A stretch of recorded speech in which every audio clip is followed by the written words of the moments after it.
ashamed of the gospel, y'all. It's the power of God which can save us all. Grace and peace, KPCM family. I hope that you're all doing well. I definitely miss all of you, and I think we're pretty much at the halfway point where I'll be able to see all of you relatively soon in about 4 weeks.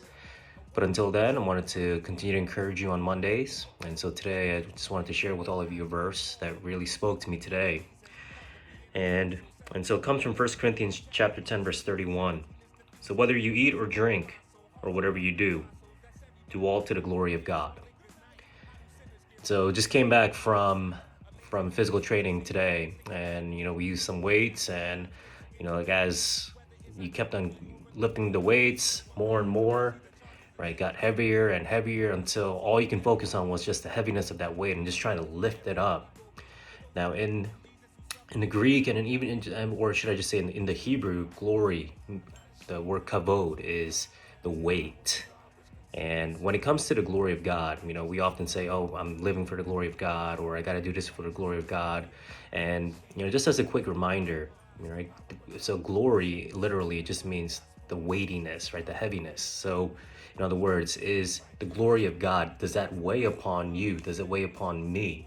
And is that something that we focus on, right? And so if you think about just lifting something really heavy, right, you got to put all of your strength, all of your energy into just focusing on it. But if it doesn't really weigh anything, or if it's not of any substance, and we don't really think much of it, it's an afterthought.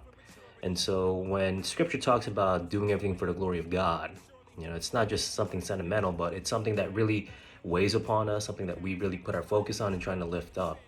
And so as we start this week, I want to encourage you all to, whatever you eat, whether you drink, whether you work, whether you study or have fun, that you would seek to do it all for the glory of God, that the weightiness, the heaviness of God would be upon you, that God would not just be an afterthought, but that he would truly be the center, the core, and everything that we think about and pursue. So go in peace, and I pray much blessings upon you and your family. And who lives by faith, the righteous will. Yeah, I'm not ashamed of the gospel, y'all. It's the power of God which can save us all. In the gospel, the righteousness of God's revealed.